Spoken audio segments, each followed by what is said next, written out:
Hey, Facebook Live, how you guys doing? Here at one of my favorite places, sometimes people are like, "You're never in the office." I'm like, "I know, I hide out from people." Not always, but sometimes you need to do that to be efficient and get your work done. And this is one of the places that I go. I go to the park and I walk in circles around the park because number one, natural vitamin D, very important for fighting COVID. Number two, exercise, always good. Number three, fresh air. Number four, the view's better here than in my office. Look at that view out that way, right? And additionally, it's just good to be outside and enjoy the park and hear kids laughing in the background and whatnot. So here's, sorry, I've got a whole lot of stuff that I'm packing with me.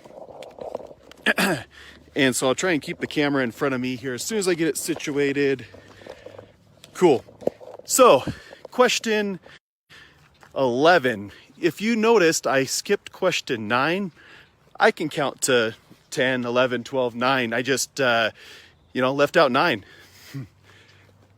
But question 11, are you going to be working with me or with a team member? And really the answer to the question is, it depends. But before I answer the question fully, the Metzger team's the only person you're going to get asked that question. You get to ask that question because everybody else is a solo agent, so you don't get the support of an entire team. And that matters because while I'm out here walking, making phone calls, getting caught up on that, my team's there in the office monitoring my email, writing ads, processing contracts, sending stuff that I've already reviewed and instructed them to send. So business continues as normal, even though I'm not actually there. Sorry, that hill is a little steep and I'm out of breath, and talking and walking up a hill takes it away. Anyways, so it depends. So if you are a buyer, pretty good chance you're going to work with Trista Cali on the Metzger team. She's the buyer's agent. So the benefit to that is she shows pretty much every home that's on the market 15, 20 times before it goes under contract. And she knows the inventory really well because that's all she focuses on. She doesn't handle listings. I handle some buyers because it helps me to still know the inventory. There's some people that are just, close friends that I just want to be a part of it. But my primary focus is listing and marketing and running the team. Then we've got Kenzie in the background that helps with the marketing, the advertising, pulling tax notices, filing paperwork, keeping the files in order, double checking, making sure we didn't miss anything when we put it together. And of course we try to do that too, but it's always good to have another set of eyes. And so lots of good things there. And if you're looking for a rental, or a landlord looking to have property management, you're probably going to end up with Danielle. And she does a great job. She's been with the team for a couple of years now, and she just really knows her stuff.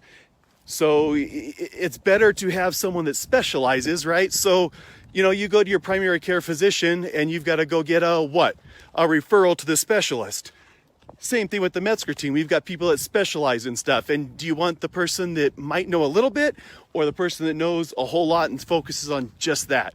So that's one of the reasons why you might not end up working with me, but you're working with the Metzger team, which is part of something greater than just me, way better than just me. If I was trying to juggle all those balls, I wouldn't do well. I couldn't do the volume that I do. We couldn't offer this level of service that we offer. We couldn't do the marketing that we do, the advertising that we do, the follow-up during the sale, after the sale. That's just not things that are available to us if it's just a solo agent. I'm going to cut across the lawn here so I can park for a minute and just chat. So that's the answer to that question. The stats for the last 10 days were pretty interesting. 12 new listings, so that's pretty good showing. 9 that went under contract. Again, a pretty good showing. And 6 sold. So a little bit slower on the sold side. It just ebbs and flows, but still good market, strong market.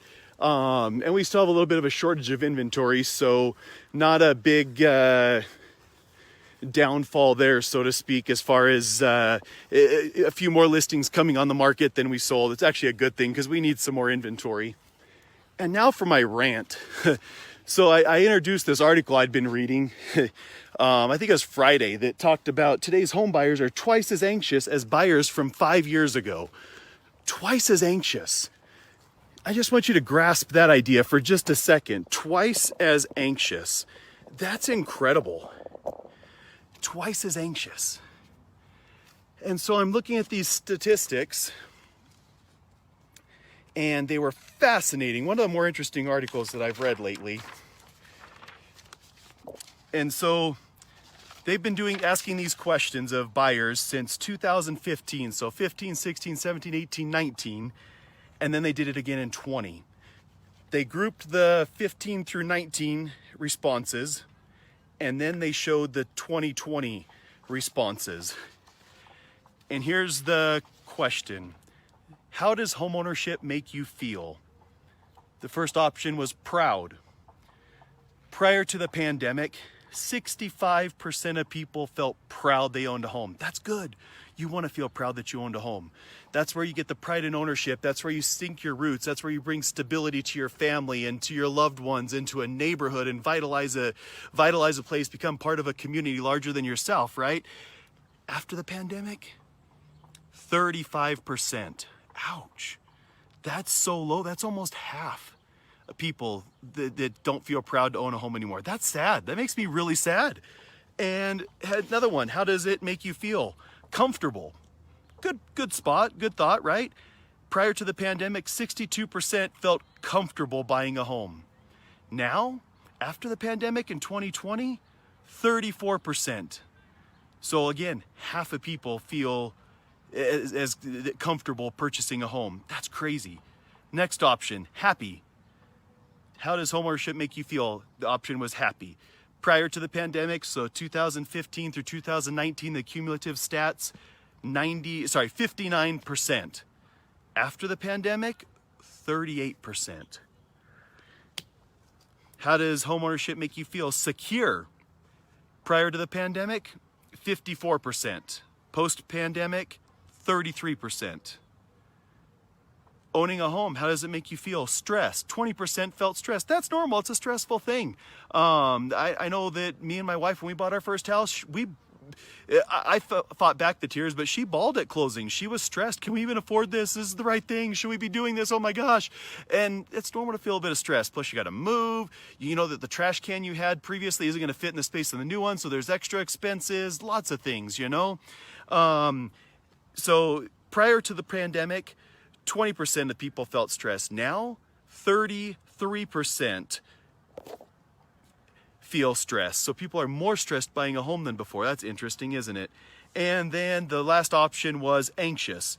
15% pre-pandemic. Again, normal. It's a stressful thing. It's in the top 5 most stressful things buying a house. So it's certainly to feel a little bit of anxiousness, totally normal. Now, post-pandemic, or mid-pandemic, wherever we are, 32% of people feel stressed. And the article goes on to highlight other similar statistics. And it got me thinking, man, this pandemic is doing something catastrophic to society. It's taking away so many of our freedoms, so much of those things that we built our society on, we built our lives on, that we loved. Sorry, got a call. It almost, I think it's a tool of the devil, honestly. It's creating people that are isolated. They're depressed. Literally, like I've talked to some doctors and they said people were too afraid to come in for normal routine stuff, and he said this kind of tongue in cheek. He said, but luckily they're really nervous and anxious and scared, and they're coming in to get antidepressants and anti-anxiety. He didn't mean it like that, of course. But he was just saying, like, if it wasn't for that, my business would be dead.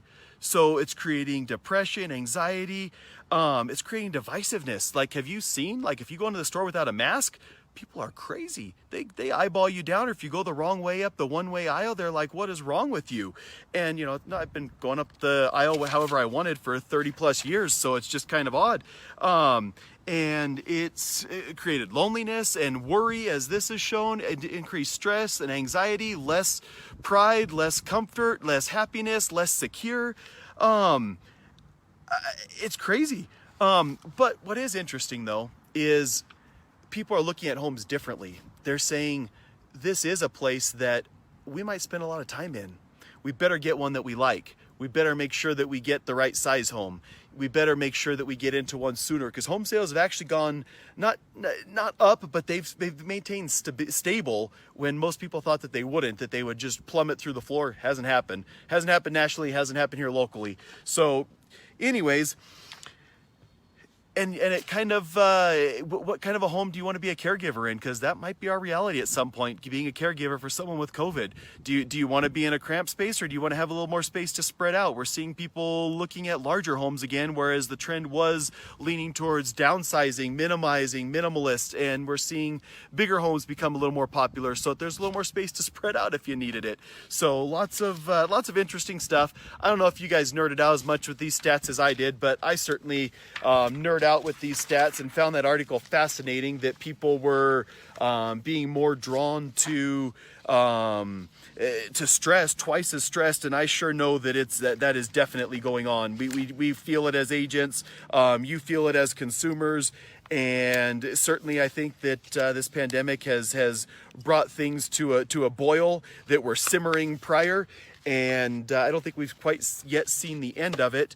Obviously we haven't, because you know this is not under control. But yep, just wanted to share that info. For those of you that have watched the whole time, wow, you're patient. Thanks for nerding out with me. Thanks for being the better part of the Metzger team. And like our page, share our page. If you're interested in all these questions, check them out. They're kind of fun. And if you have questions yourself, post them to us. We'd love to answer your questions. We had a really great time answering the home inspection question. If you're thinking of getting a home inspection, we did a great interview with Ryan Peterson that gave you pretty much everything you'd ever want and need to know about a home inspection. And sorry, a little cotton-mouthy, forgot to bring water with me.